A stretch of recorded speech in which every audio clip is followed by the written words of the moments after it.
আপনি কখনো জীবনে সূর্যোদয় দেখেছেন? কত প্রশান্তিদায়ক, কত শক্তিদায়ক হয়। মনের মধ্যে যেন একটা নতুন প্রেরণা দান করে, একটা নতুন উৎসাহ।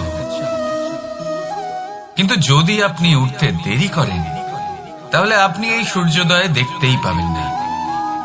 ঠিক এরকমই হয় আমাদের জীবনেও। সুযোগ সূর্যোদয়ের মতো। যদি আপনি আপনার জীবনে দরকারের চেয়ে বেশি অপেক্ষা করেন এই সুযোগের সদ্ব্যবহার করতে, তাহলে এই সুযোগ আপনার অপেক্ষা কখনোই করবে না, তা চলে যাবে। সেই জন্য এদের সামনে রাখুন। সঠিক সময় আসলে এই সুযোগের সদ্ব্যবহার করুন, নিজের কর্মকে সম্পূর্ণরূপে সার্থক করুন। এটাকে এক মুহূর্তের মতো দেখুন। যদি এরকম করেন, তাহলে জীবনও সূর্যোদয়ের মতোই হবে। এতে সন্তুষ্টি থাকবে, গৌরবও থাকবে, আর থাকবে শান্তি। রাধা রাধা। আমরা জীবনে এমন অনেক মানুষকে চিনি যারা অত্যন্ত শক্তিশালী, নিজের পরীক্ষা দিতে কখনো পিছপা হন না, খুব কঠোর হন, আত্মপ্রত্যয়ী হন, কিন্তু তাও তারা সাফল্য পান না। কেন? কি কারণ হতে পারে এর? লৌহ মানবের মতো ব্যক্তিত্বের অধিকারী হওয়া সত্ত্বেও তারা সফলতা কেন লাভ করেন না? এবার এটার উত্তর তাদের ব্যক্তিত্বের মধ্যেই লুকিয়ে রয়েছে। লৌহ মানব, লোহা।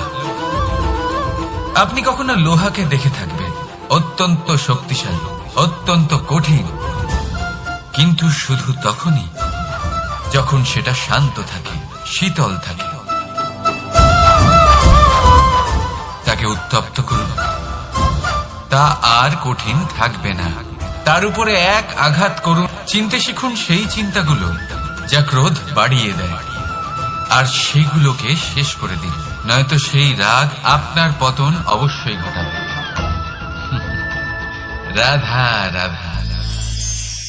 আমরা অনেকবার লোকের থেকে এই কথা শুনেছি, জীবনে যখনই ধন অর্জন করবে বাঁচিয়ে রাখবে। কি হয়, কঠিন পরিস্থিতিতে আপনার খারাপ সময় তা আপনার কাজে আসে। কিন্তু এই কথা কি 100% সত্যি? ভাবুন, এই সমস্ত ধন যে আপনি অর্জন করেছেন, তা কি আপনাকে সুস্বাস্থ্য দিতে পারবে?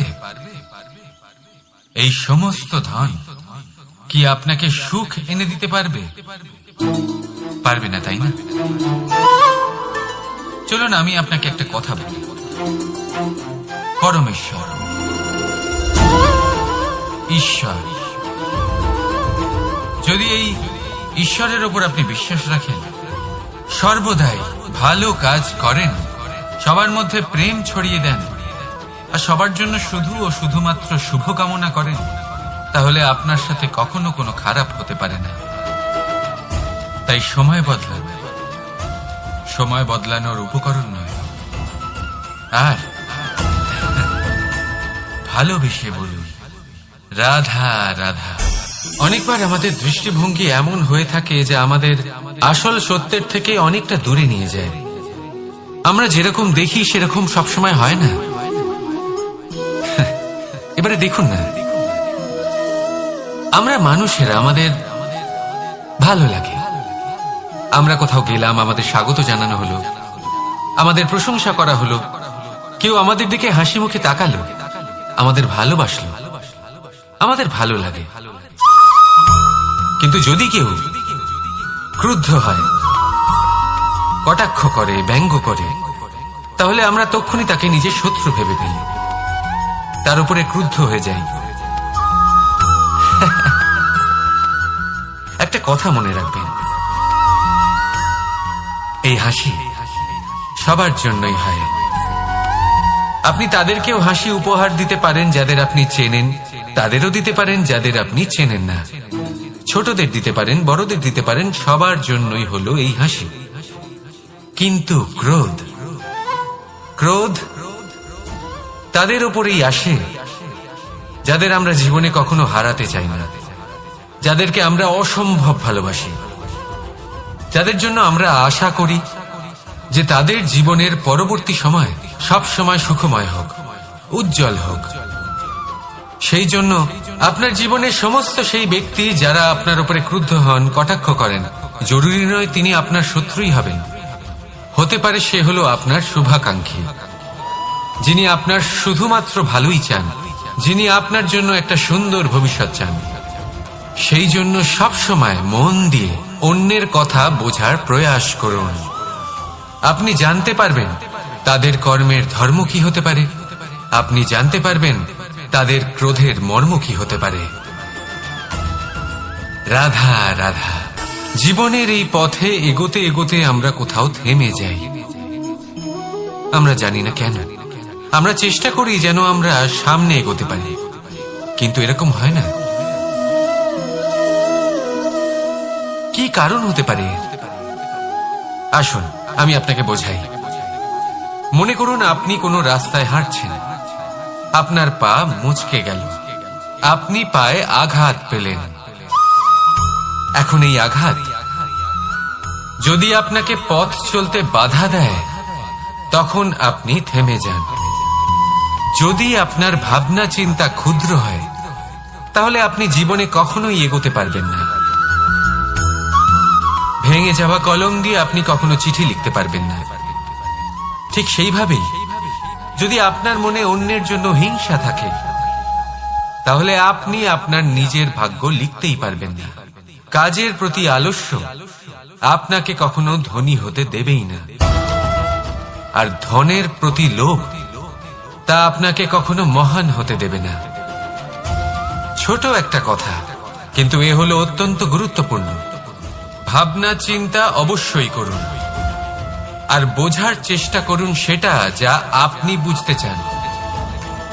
হতে পারে আপনি এমন কোনো পথ খুঁজে পেলেন যার ফলে আপনি কোনো খারাপ পথে যেতে যেতে থেমে গেলেন, বা আপনি এমন কোনো অর্থ খুঁজে পেলেন যা আপনাকে মহান হবার পথে অগ্রসর করে দিল। রাধা রাধা। অহংকার এ হলো ছোট একটা শব্দ, কিন্তু এর প্রভাব অত্যন্ত বৃহৎ হয়ে থাকে। আর সব থেকে বড় সমস্যা হলো মানুষ আজ অবধি বুঝতেই পারেনি যে এই অহংকারের বাস্তব রূপ কিরকম। কেউ একে গর্বের নাম দেন, কেউ একে আত্মসম্মানের নাম দিয়ে থাকেন, এবং কোথাও একটা এমন সময় চলে আসে যখন সময় এই অহংকারকে ভেঙে খান খান করে দেয়। আর তখন না গর্ব আপনাকে বাঁচাতে পারে, না আপনার আত্মসম্মান।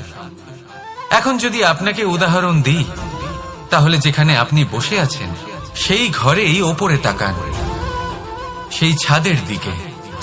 যদি এই ছাদ অহংকার করতে থাকে যে দেখো আমি তো সব থেকে উঁচু জায়গায় আছি, আমার চেয়ে ওপরে আর কেউ নেই, আমি এই ঘরে থাকা সমস্ত ব্যক্তিকে ছায়া প্রদান করি, যদি এই অহংকার এসে যায় তাহলে কি? একবার ভেবে দেখুন, যদি পরের দিন তার উপর আরো একটা তলা বানিয়ে দেওয়া হয় তাহলে কি? এই ছাদ যার নিজের উঁচু হবার অহংকার ছিল, যে সব থেকে ওপরে ছিল, সে এবার পায়ের তলায় চলে এসছে। এটাই হয়ে থাকে। মনে কখনোই অহংকার পোষণ করবেন না। যদি মনের মধ্যে কিছু রাখতে চান, তাহলে প্রেমের ভাব রাখুন, স্নেহ রাখুন। এই অহংকারকে আপনি যা ইচ্ছে নাম দিন, গর্ব হোক, আত্মসম্মান হোক, এর দ্বারা আপনার কোনোভাবেই কোনো লাভ হবে না। তাহলে এই অহংকারকে ত্যাগ করুন, আর আমার সাথে ভালোবেসে বলুন রাধা রাধা। একটা সিদ্ধান্ত। এই জীবনে একটা সিদ্ধান্তের গুরুত্ব কি হতে পারে তা কখনো ভেবে দেখেছেন? একটা সিদ্ধান্ত সেই ভিত্তি হতে পারে যা আপনার পুরো জীবনকে বদলে দিতে পারে। এই সমস্ত সংসারকে বদলে দিতে পারে, ভবিষ্যৎ বদলে দিতে পারে। এই সিদ্ধান্ত যে কোন রাস্তা চয়ন করতে হবে